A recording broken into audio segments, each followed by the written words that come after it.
Hello, good weekend to all, or should I say good bank holiday weekend to all, given the fact that it's a bank holiday Monday.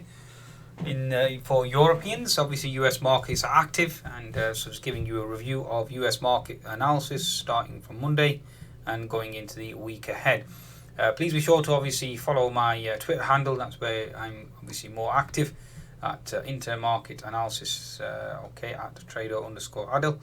And be sure to visit obviously my website as well. Okay, so in terms of US markets, so basically the talk obviously post Friday is US jobs data, and the actual articles or the news that's being discussed now going forward is with regards to the bond market. Okay, as we've seen, the bond price is falling. This is the 10-year chart. Okay, and obviously dollar rising. The inverse relationship there with yields obviously moving higher. So given the fact that the jobs data was stronger than expected and there weren't as many market participants to react on Friday, given the light volume, it'll be interesting to see how the market participants react. Again, even today probably won't bring back the normal volume, but it'll be interesting to see how they react in terms of the stronger jobs data. Now, US dollar chart obviously is in a positive trajectory, okay, given the fact that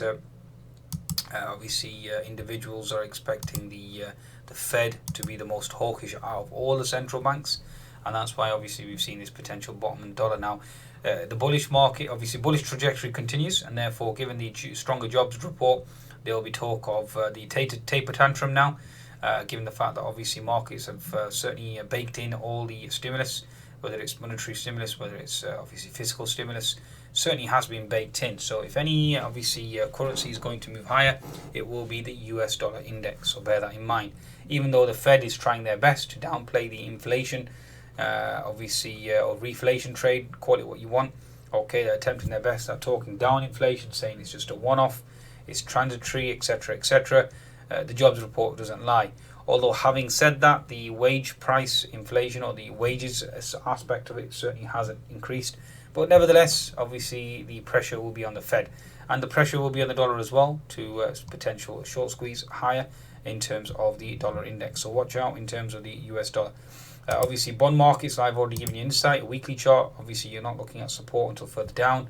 The daily chart certainly is potentially putting in a possible base. So again, something that I'm going to be watching for in terms of the bond market. Okay, certainly a potential floor or potential support being put in here. It'll be interesting to see how that certainly plays out. Nevertheless, that's where we stand, okay, in terms of the fiscal side. The argument obviously would be that obviously given the amount of debt and the increased fiscal stimulus, that obviously puts a burden on the dollar index, and therefore you're looking at it moving lower. So again, that certainly is another aspect. And again, if the Fed is obviously remaining dovish, the counter argument obviously is that they continue to do QE, and therefore obviously the dollar index moves lower. But especially with vaccinations as well now in full swing, it's going to be very hard for the Fed to paint that picture. Nevertheless, this is just my opinion, and you're more than happy to obviously formulate your own, but I'm just giving you an insight in the way in which I'm looking at it, because that has repercussions and implications for the week ahead. If the Fed is now cornered into being hawkish, that means the dollar moves higher. If the dollar moves higher, then obviously this whole rally loses its steam. Nasdaq comes back under pressure again on the back of higher yields, obviously questioning the actual logic on which these companies are based on, given the higher financing costs, etc., etc. And that's what's triggered the recent sell-off in the Nasdaq. We had a sell-off from 13,800 all the way down to 12,200 on the back of obviously higher yields. So that certainly remains a concern. Okay, so let's look at the S&P, given the fact that it broke out. Now, the daily chart on the S&P certainly broke out on higher volume, so again, has to be given respect. Okay, when you have a breakout like that on higher volume, a lot of respect needs to be given. Okay, so S&P certainly remains bullish, obviously helped by tech, or the Nasdaq should I say. So the Nasdaq obviously constitutes quite a high proportion of that.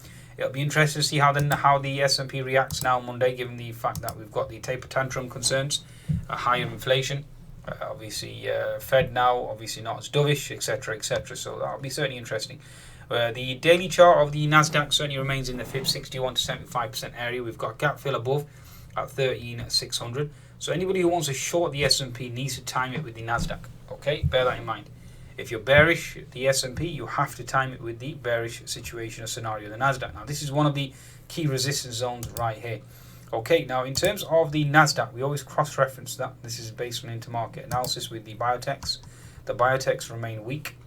Okay, so certainly no overwhelming bounce in the biotechs. Okay, even though we've held previous support here, obviously a push higher and obviously a weak close Friday, that certainly doesn't bode well. So that's basically where we are with regards to biotechs. In terms of the semicons, let's just bring them up. Okay, so semicons are coming into double top resistance. So with the biotechs languishing and the semiconductors coming at double top resistance, with the Nasdaq now potentially approaching resistance, and obviously concerns regarding taper tantrum, reflation trade, higher rates, etc. Obviously bond prices falling, causing yields to move higher. So bear that in mind. Okay, we are looking at double top resistance, so I would indicate obviously weakness on the Nasdaq at this juncture, which in turn obviously puts weakness on the S&P 500. In terms of the other obviously indices that I look into as well is the Dow Industrial Average, Dow Jones, Dow 30. Obviously again the jobs report failed to lift this to new highs, so bear that in mind. And then obviously we can cross-reference that with the Dow Transportation Index. So I'll just bring that up for you here. Okay, so the Dow Transports obviously are doing well with Biden's obviously fiscal infrastructure stimulus package. Okay, certainly boding well and certainly pushing higher on the daily chart. So again, one has to respect this movement higher. Okay, in terms of the next potential leg, but has all good news been baked into the cake with higher interest rates now potentially being looked at? Okay, so if you take the wind out of the sail of the Dow Transports and the Dow 30 at double top, Nasdaq now comes into resistance. Can the S&P 500 continue higher? That's the question. Okay, that'll be a very, very interesting question.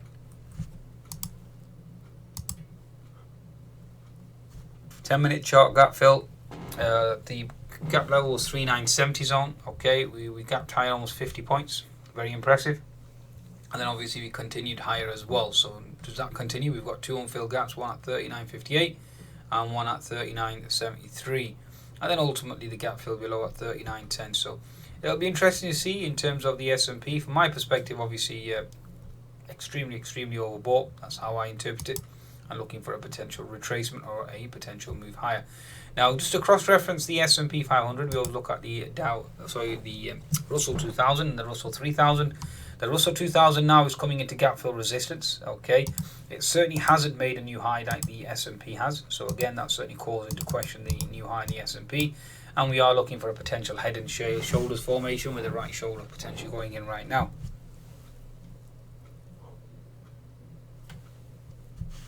Interesting scenario. Okay, very interesting scenario. And also looking at the Russell 3000, we need to double top. Okay, so if this double top obviously resistance holds, and then obviously we're looking at a lower high on the Russell 2000, then you are looking at risk off. Okay, so bear that in mind with regards to the US equity market. Okay, again S&P very bullish. Obviously certain indices are more bullish than the others. Just looking at the key obviously areas here, this is the industrials for the S&P. Healthcare certainly languishing, certainly not pushing higher. Energy sector certainly has topped out where previous support equals resistance. So given the fact that we've got this potential NFP, post-NFP dovish scenario, a stronger dollar certainly will put even more pressure on the actual commodity side. Discretionary certainly into resistance as well now. And the financials certainly have been gaining on the back of obviously rising yields, certainly being helped. Okay, so again they are potentially looking into resistance as well. Bitcoin certainly flatlining as well. So this is another indicator that I look at in terms of the Nasdaq. So whenever the Bitcoin starts to flatline, starts to sell off, you are looking at weakness in the Nasdaq as well and a potential sell-off in there. So again, certainly looking for weakness here, given the fact that the Bitcoin certainly has failed to make a new high.